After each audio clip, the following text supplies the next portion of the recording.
안녕하세요 여러분. 창의적 생활 코딩 툴을 강의하게 될 소프트웨어 융합대학 배정수라고 합니다.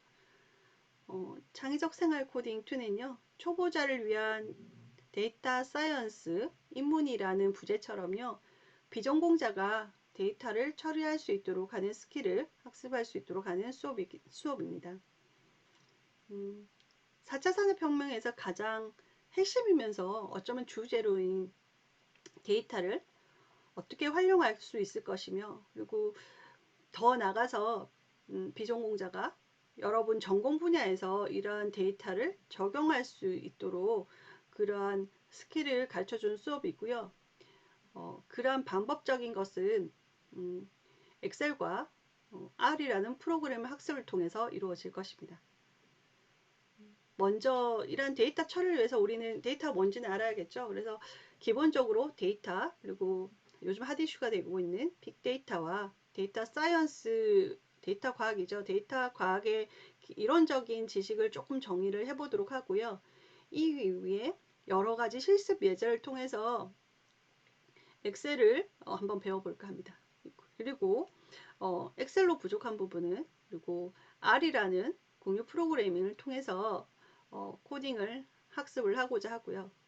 그래서 사실 한 학기 동안 이론적인 부분과 함께 이렇게 엑셀도 한번 해보고 R도 한다는 게 사실 조금 빡빡한 일정이긴 하지만, 그래도 여러분이 한번 맛본다는 입장으로, 그리고 잘 따라만 온다면 충분히 여러분이 가지고 또 생성되고 있는 데이터를 활용해서 유의미한 자료로 정보로서 활용할 수 있는 스킬은 충분히 가질 수 있으리라 확신합니다. 그래서 한번 잘 따라오시길 바라고요. 먼저 강의 시작 전에 수업 개요와 목적에 대해서 짧게 한번 말씀드리고자 합니다. 자, 오늘 차시는요, 강의 개요와 교재 안내, 그리고 강의 계획서, 강의 진행 및 평가 안내에 대해서 짧게 설명을 하고, 간단히 데이터가 무엇이지 한번 정의를 한번 내려볼까 합니다. 먼저 강의명은요, 창의적 생활 코딩 2고, 주 교재로는 데이터 알트라는 교재를 사용을 하도록 하겠습니다. 그리고 창의적 생활 코딩 2에서는 엑셀과 R이라는 프로그램 언어를 학습을 해서, 학습을 통해서 실습을 진행할 예정입니다. 목표는요, 사실 정보화 혁명 이후로 90년도, 80년도 뭐 아득한 옛날이겠죠. 8, 90년대 이후에 사실 정보화 사회라는 이름하에 데이터 활용 교육은 항상 있어 왔고요. 사실 이러한 활용 교육은 전공 분야에서 많이 이루어져 있었거든요. 그래서 로토스라는 것부터 시작해서 엑셀, 주로 요즘에는 엑셀을 가지고 이런 데이터 활용 교육을 하고 있었습니다. 이번 수업에서는 우리가 4차 산업혁명에서 이슈가 되고 있는 빅데이터에 대해서도 한번 데이터와 빅데이터에 대해서 주로 비교해서 한번 개념 의 차이점을 좀 알아보고요. 주가 R이라는 프로그램을 통해서 실제적으로 데이터를 훨씬 더 처리를 해서 분석해서 예측할 수 있는, 흔히 뒤에 나오겠지만 여러분이 이러한 데이터를 처리함으로써 문제 해결 능력과 응용력을 향상시킬 수 있는 그런 능력을 함양하고자 하는 게 이 수업의 목적입니다. 전체 수업 진행은 크게 세 파트로 나눠서 진행할 예정이고요. 한 1, 2주 동안은 데이터와 빅데이터의 개념 이유에 대해서 설명을 해서 데이터 사이언스에 대해서 이론적인 것을 조금 정리를 할까 하고요. 이후에 한 6주차 동안은 엑셀을 활용한 데이터 처리를 간단하게 한번 해볼 예정입니다.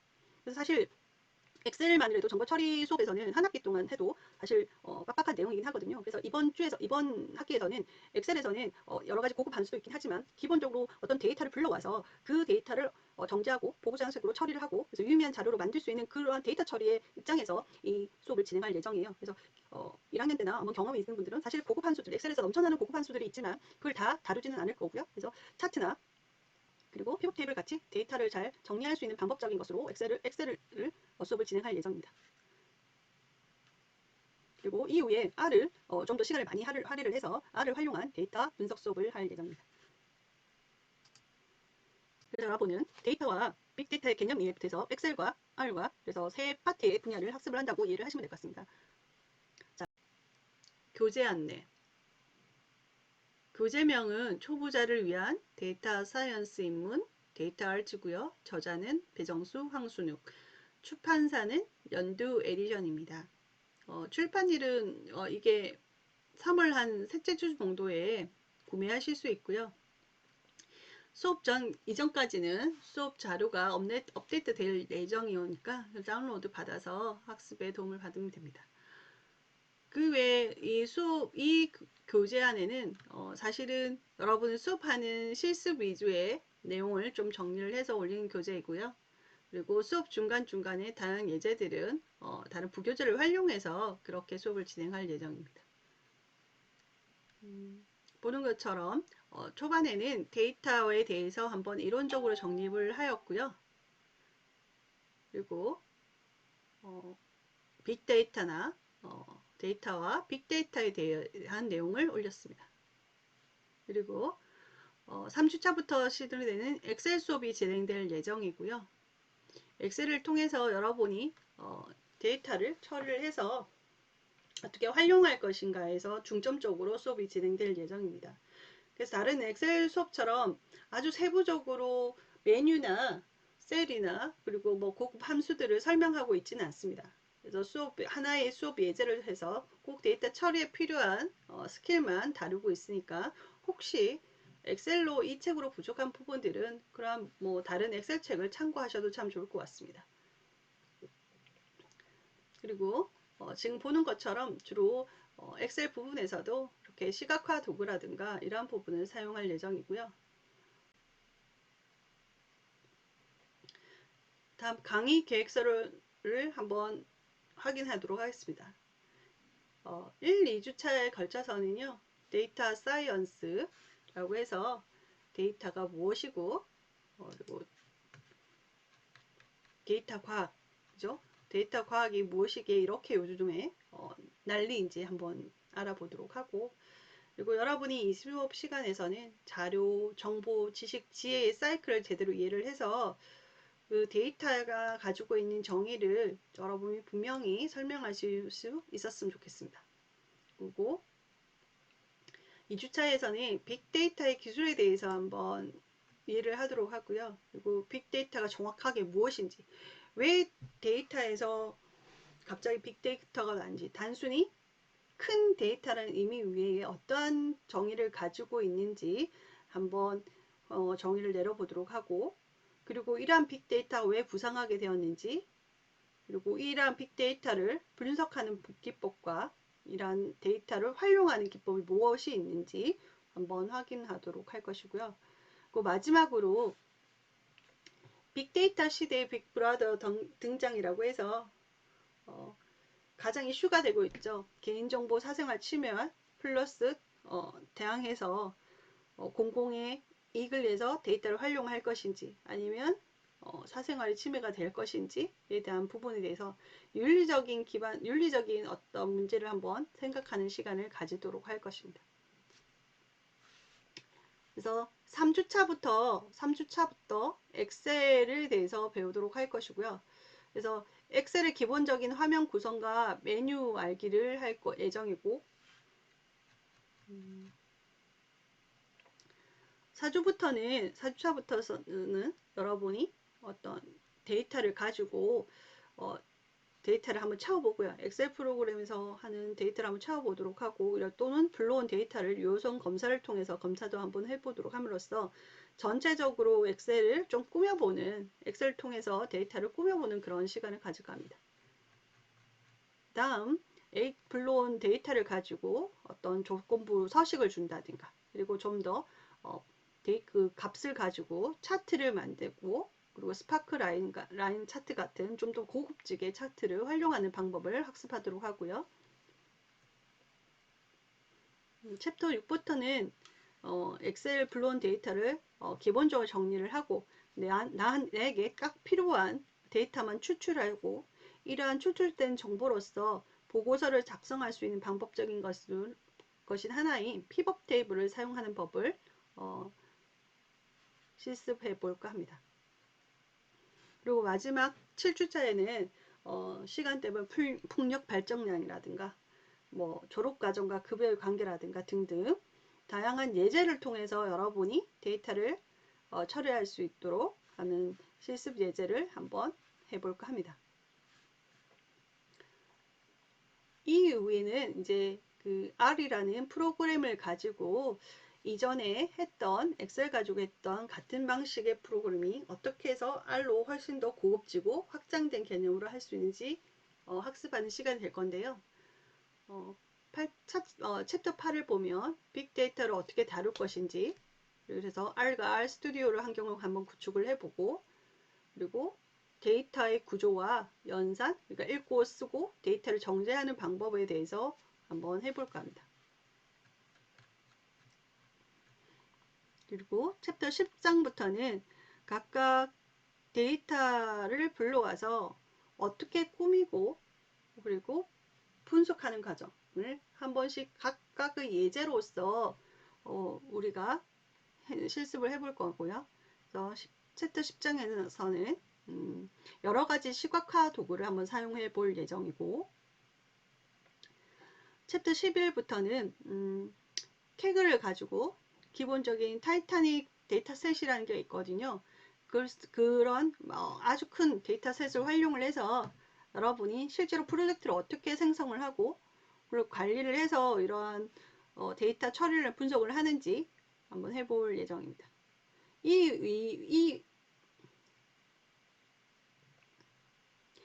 이후부터는 다양한 예제를 통해서 여러분이 데이터를 살펴보고 수집하고 살펴보고 정제하고 정형화 한번 해보고 시각화를 한번 해보는 그런 시간을 가질까 합니다. 12부터는 SK 데이터셋을 한번 허브를 이용해 보고요. 그리고 챕터 13장에서는 공공 데이터를 가지고 우리나라 인구가 어떻게 변했을까도 한번 해보고요. 챕터 14장에서는 비정량 데이터를 한번 활용을 해서 어떤 단어들이 많이 등장했을까 해서 마찬가지로 예제를 한번 진행될 예정입니다. 그리고 챕터 15에서는 웹 데이터 가족에서 실제로 웹 스크래핑이라고 해서 웹에서 있는 방대한 데이터를 스크래핑 해와서 수집해서 이것을 살펴보고 실제로 시각화 한번 해보는 그런 시간을 가질까 합니다. 마지막으로 강의 진행 및 평가 안내를 설명하도록 하겠습니다. 평가는 출석 10, 과제 10, 토론 10, 중간 30, 기말 40이라고 지금 강의 계획서에 작성된 상태고요. 이러한 부분은 각 담당 교수별 확인을 한번 해보시도록 하고요. 무엇보다도 비대면 수업에서 여러분이 온라인 수업 시 출석은 당연히 하셔야 되는 거고 매주 과제와 토론이 들어갈 예정입니다. 이 부분 꼭 챙겨 주시길 바라고, 강의와 토론 과제 같은 경우는 설정 기간을 꼭 엄수를 해서 지나고 나서 한꺼번에 하지 마시고 그 수업 시간 내에서만 설정된 시간 내에서만 업로드 하실 수 있도록 해야 합니다. 이외에 강의 관련 궁금한 사항이 있으면 창의적 생활 코딩과 관련된 오픈 카톡이 있고요. 이용을 하시고 그리고 클래스를 통해서 문의를 하면 교수님들이 대답을 할 예정입니다. 챕터 1 데이터 사이언스. 이 장에서는 데이터를 다루기 전에 데이터와 정보를 명확히 한번 구별해 볼까 하거든요. 사실 우리는 데이터, 자료, 정보, 인포메이션 이러한 말들을 사실 혼용해서 많이 일상에서 사용을 했거든요. 하지만 이번 시간에서는 분명히 데이터가 무엇인지 한번 정의를 내려보고 그 차이를 명확히 구별해 보시길 바랍니다. 먼저 위키백과에서는요, 데이터, 자료라고 하죠. 자료, 데이터, 그리고 뭐 데이터라는 말을 사용을 라고 부릅니다. 그리고 자료는 수, 영상, 단어 등 형태로 된 의미 단위이고요. 보통 연구나 우리가 조사 등에서 바탕이 되는 재료를 말하고 그러한 자료를 의미있게 정리한 것을 우리가 정보라고 얘기를 하고 있어요. 지금 말씀드린 것처럼 데이터 재료와 정보는 약간 차이가 있는 거죠. 실제로 데이터는 이론을 세우는데 기초가 되는 사실 또는 바탕이 되는 자료를 의미를 하고요. 관찰이나 실험이나 조사로 얻은 사실 자료, 값이죠. 이것도. 그리고 컴퓨터가 기존 정보화 사례에서는 컴퓨터가 처리할 수 있는 문자나 숫자나 소리, 그림 따위 형태로 된 것을 자료라고 했습니다. 사실 1과 뭐 0, yes, no, 100이니 5도시니 이러한 것들 어떤 실험이나 해서 딱 실질적인 그 값의 형태를 정형화된 형태를 우리가 자료, 데이터라고 얘기를 했었죠. 사실 이러한 값들과 데이터는 사실 이게 정리되지 않고는 우리에게는 아무런 의미가 없는 거죠. 그래서 무의미한 값들을 우리가 데이터라고 볼 수 있고요. 정보는 그럼 무엇인가?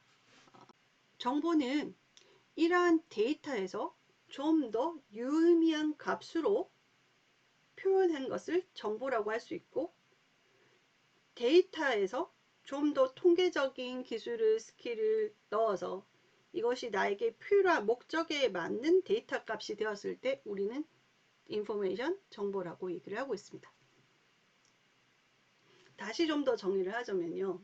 데이터와 정보를 다시 정리를 하자면, 데이터는 어쩌면 현실 세계에서 측정되는, 수집되는 사실이나 값, 자료를 의미를 하는 거고요. 이러한 사실과 값과 자료는 매번 변하게 되고, 그것은 어떤 것은 나에게 무의미한 값일 수도 있는 거고, 그죠? 그러한 값들은 유용하게 내가 체계적으로 조직하고 처리해서 나에게 유의미한 자료로 바꾼 것을 우리는 정보라고 할 수 있습니다. 그래서 다시 정리를 하면, 목적에 부합하는 데이터가 목적에 부합하는 일관성을 가지고, 이러한 것들은 통계학적으로 처리해서 의미를 내포했을 때 우리는 정보라고 할 수 있겠죠. 순수 데이터가 정보로서의 가치가 부족하며 가공되지 않고 의미를 갖지 않은 상태의 개체라고 할 수 있다면요. 정보는 어떤 통계학적인 처리와 적절한 처리를 통해서 목적에 부합해서 일관성된 값을 내고, 이러한 것들이 나에게 유의미한 것으로 될 때 정보가 될 수 있습니다.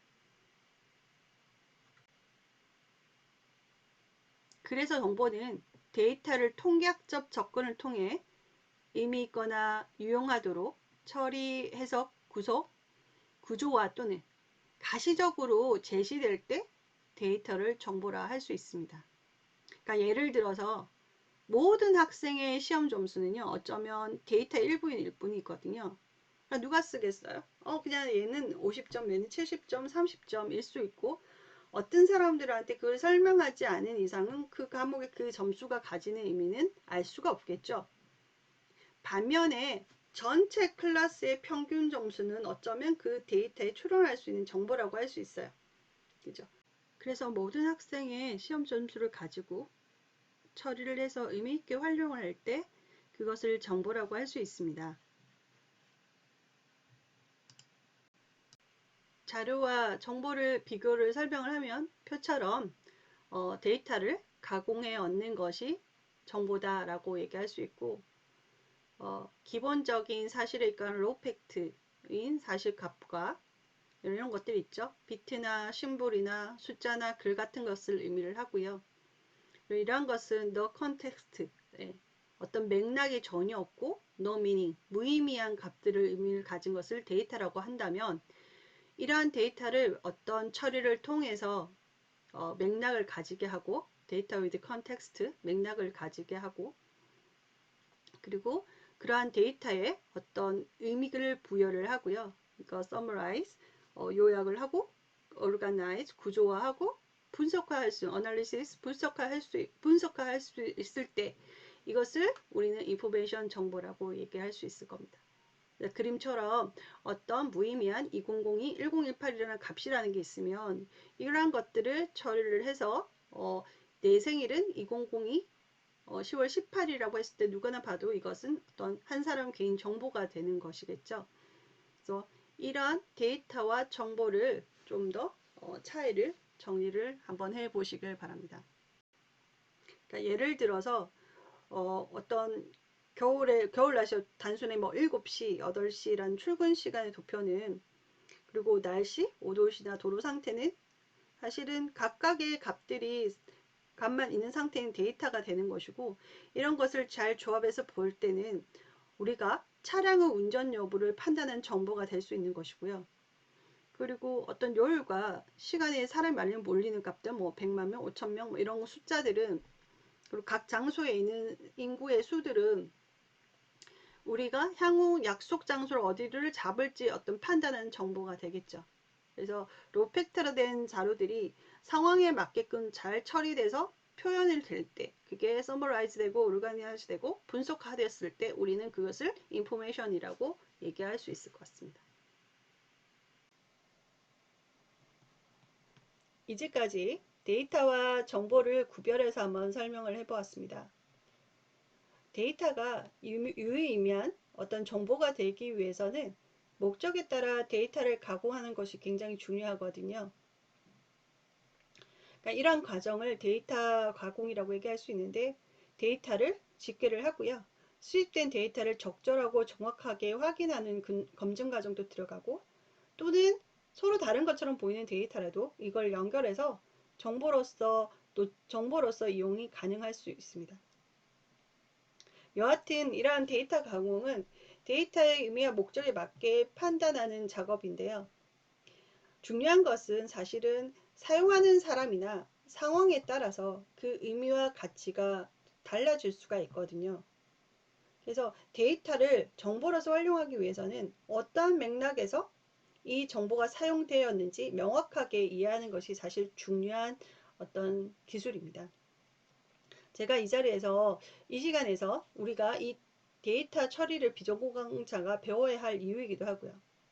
사실 어떤 수학자나 통계학자나 그러한 전문가들이 이러한 데이터를 가공을 해서 정보를 얻는 것도 중요하지만, 가장 중요한 것은 도메인 지식, 그 해당 분야에서의 비즈니스적인 어떤 이해력과 어떤 전문 지식이 있어야만 사실은 이러한 데이터 처리를 할 때, 가공을 할 때 명확한 맥락에 맞는 정보를 얻을 수가 있겠죠. 그래서 여러분이 내가 각각 분야에서 사실은 전문가가 되지는 못하겠지만, 여러분 전문가 플러스 해서 이러한 오늘 배우는 엑셀이나 R을 통해서 데이터를 가공하고 처리하는 것들을 스킬을 더한다면 앞으로 여러분 비즈니스 분야의 중요한 결정이나 어떤 전략을 짤 때 도움이 되시리라 확신합니다. 그리고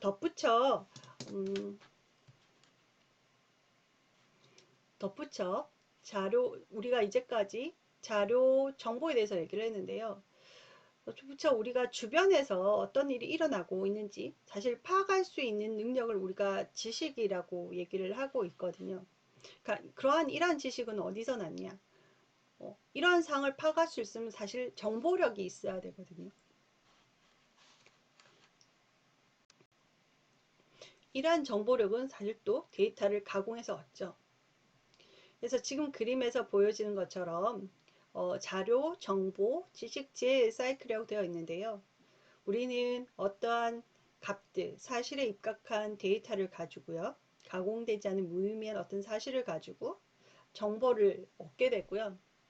이러한 정보에서 구조화되고 유용하고 의미 있는 자료를 인포메이션을 바탕으로 우리는 그 상황을 이해하게 되고, 그리고 경험과 어떤 통찰력 조합으로 이 상황을 이해를 하게 되는 거죠. 그러니까 흔히 이걸 우리는 지식이라고, knowledge라고 얘기를 하고 말할 수 있습니다. 그리고 이러한 지식을 바탕으로 현명한 결정을 할 때, 그죠? 컨텍스트한 상황에 맞는 판단과 결정을 할 때 저 사람은 굉장히 지혜로운 사람, 그리고 지혜를 가졌다라고 얘기를 할 수가 있겠죠. 그래서 오늘날 우리가 이렇게 데이터를 다룰 수 있다는 것은 결국은 어쩌면 우리가 좀 더 지혜롭게 사는 방법을 터득하는 방법이 아닐까라는 생각이 듭니다. 자, 이 피라미드 한번 보시고요. 예를 들어서 가공되지 않은 어떤 무형의 사실 수치, 데이터겠죠. 예를 들어서 마이너스 5도씨, 눈, no, yes, no라는 답이 이런 어떤 데이터가 있으면 출근할 때 아침 기온이 나의 지방의 아침 기온이 마이너스 5도씨고 이렇게 눈이 왔다면 결빙으로 도로가 통제되지 않을까라고 해석할 수 있겠죠. 그리고 이렇게 조합된 자료가 될 수 있을 겁니다. 즉 나에겐 정보로서 오는 거죠. 그리고 이러한 정보는 출근길 보통의 이전의 자료를 기점으로 출근길 도로 통제로 운전이 안 될 가능성이 크니까, 이럴 경우는 나는 출근길 도로 통제로 운전하기 좋지 않은 상황이라는 어떤 지식을 얻게 되고요. 그리고 이런 상황에서는 지하철이 더 빠르지 않을까라고 결정 낼 수 있는 지혜를 얻을 수가 있겠죠.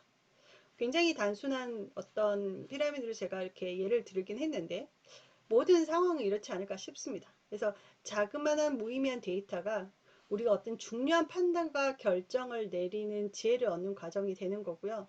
중요한 것은 4차 산업에서는 이러한 데이터가 정형화될 뿐만 아니라 플러스 비정형화된, 그러니까 단순히 값뿐만 아니라 모든 행위와 나로 인해서 는 환경적인 모든 값들이 자료들이 다 조합해서 굉장히 크고요. 빅데이터가 있고요. 그리고 굉장히 다양하고 굉장히 빠르게 변하는 자료들이 실시간으로 저에게 쏟아져 나오고 있다는 거고, 우리는 그런 쏟아져 나오는 데이터를 가지고 좀 더 현명한 지혜를 얻을 수 있다는 거죠. 그래서 이러한 DIKW 피라미드를 한번 기억을 해 두시길 바랍니다.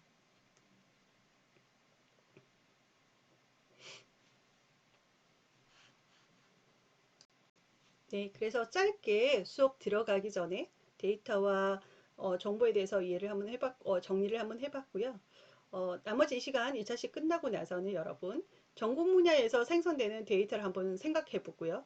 활용 방안이 있는지 간단하게 작성해서 한번 올려보도록 합시다.